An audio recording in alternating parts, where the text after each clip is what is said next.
Welcome to another episode of the Crypto Marketing Show. My name is Ty Daniel Smith, and with me is Kylie and for his first podcast appearance, Phil. Hey! Today we are going to discuss Pinterest. Pinterest is something that I know basically nothing about. So Kylie and Phil are going to kind of explain to me and to us what Pinterest is, how to use it, and if it's worthwhile for cryptocurrency companies to look into and use. So to start off, what is Pinterest? Kylie, go ahead. Think of Pinterest as a vision board, a digital vision board. Okay.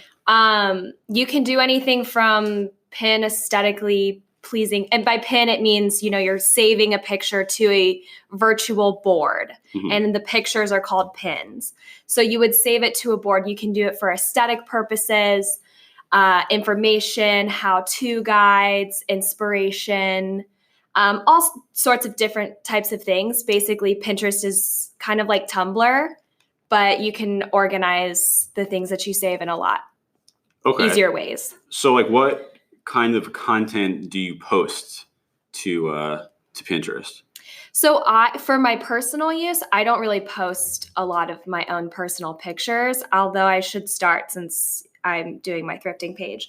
But I mostly just save pictures that give me ideas. For Coinbound, we post basically what we post on Instagram, blog posts, images that are in our blog posts, and they link back to our blog so someone can search how to go viral on TikTok, and our blog post is up there, how to go viral on TikTok. They can click on it and it goes straight to our blog.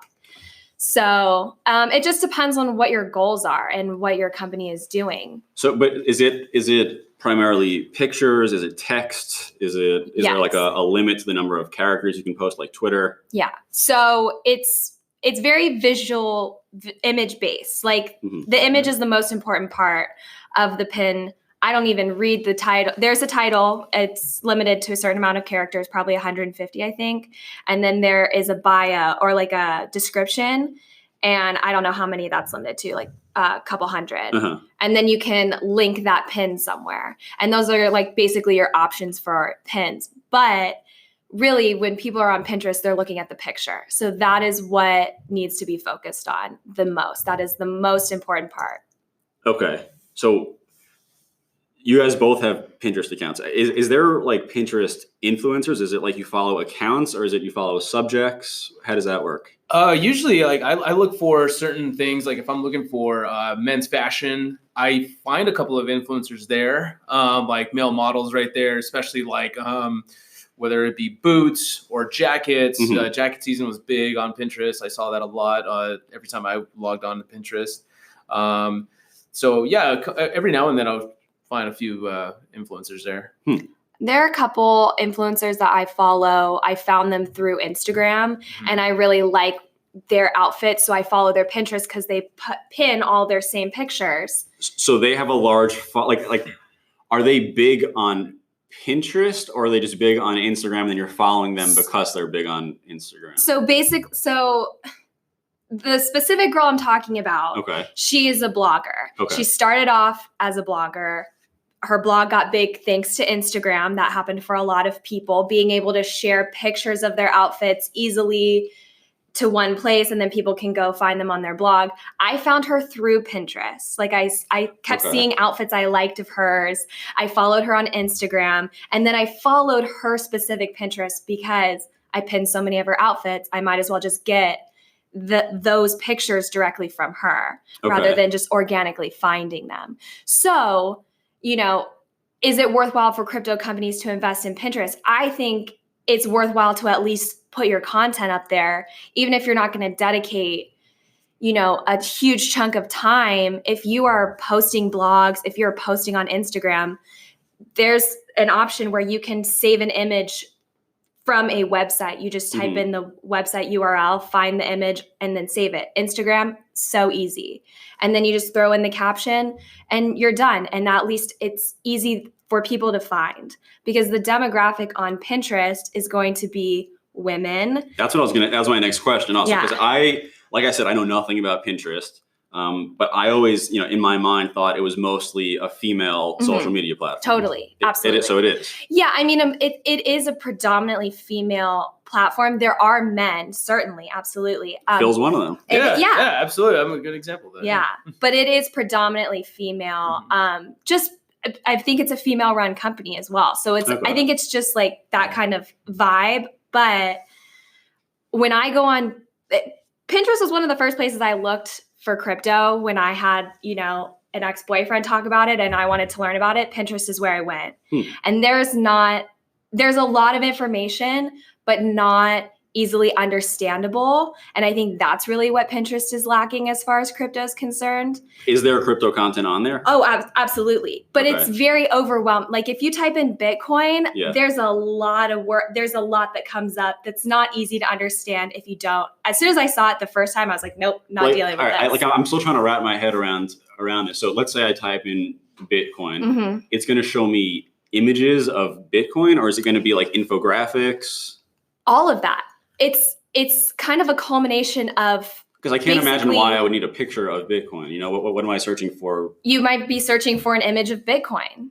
Okay. Well, why wouldn't I just Google search that if I just wanted a picture?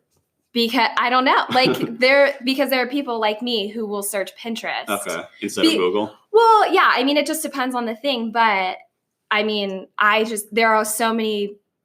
Google search can sometimes be a little, crowded.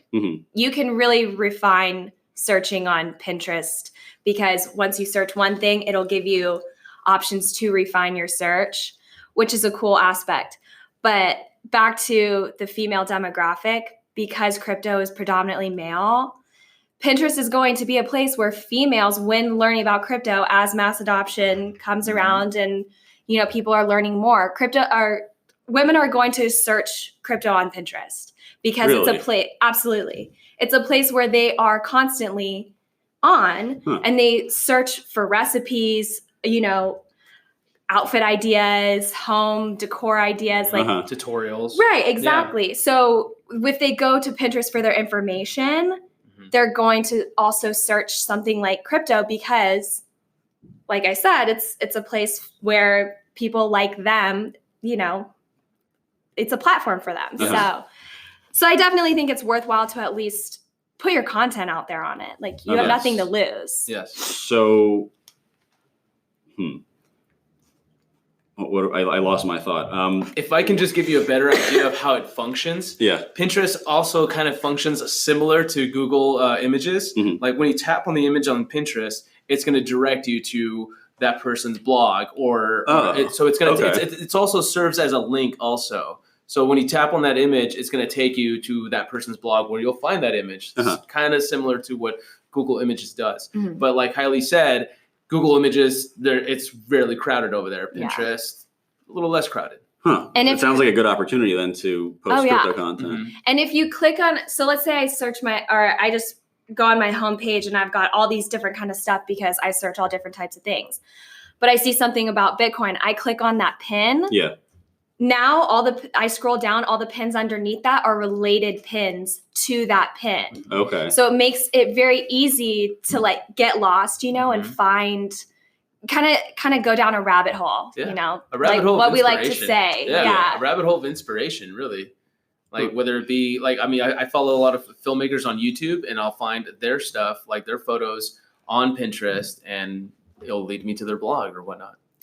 So are there any, because I don't know anything about Pinterest. I imagine a lot of business owners in the crypto space also don't know much about Pinterest. Are there any kind of tips that people should follow when they're first getting into Pinterest? Because every social media kind of has its own etiquette. And if you break the etiquette, it's a pretty big deal. Yeah, I think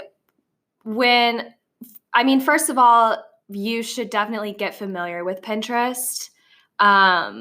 Use it for a little bit. I've been using it for 8 years. So I know Pinterest very, very well. I've seen it from when it was the beginning to now. Like they've added so many different features. So I know how to use it.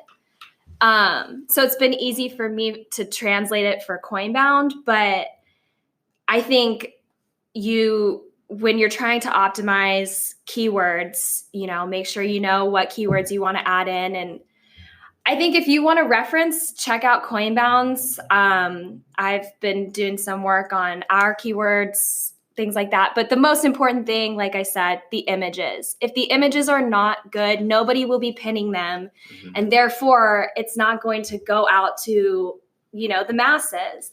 And Instagram is one platform where things aren't easily discoverable. It's not as easy to find an account unless you're following them or they're suggested to you. Pinterest is so easily discoverable, like I said, because you can get down a rabbit hole.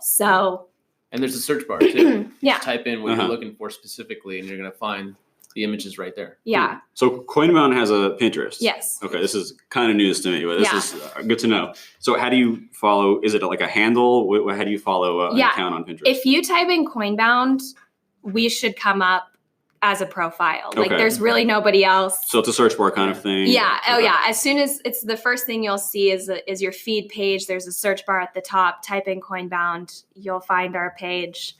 And you can see our blog, our Instagram, all different sorts of stuff. It's a very good looking page. Good job, by the way. Thank you. So that is all for today. Thank you guys. Please remember to rate, review, and recommend this podcast if you find it valuable. We have a Slack channel as well at coinbound.io/join Slack. We're discussing all kinds of crypto marketing related topics, and you could ask questions, and we're always in there answering them. And we actually just recently launched a crypto marketing newsletter, an email newsletter. It goes out once a week. It's full of actionable, really easy to understand marketing tips for cryptocurrency companies specifically and content creators. So join us there at coinbound.io/crypto newsletter and follow us on Twitter at coinbound_io. That is all for today. Thanks, guys. Bye. Later.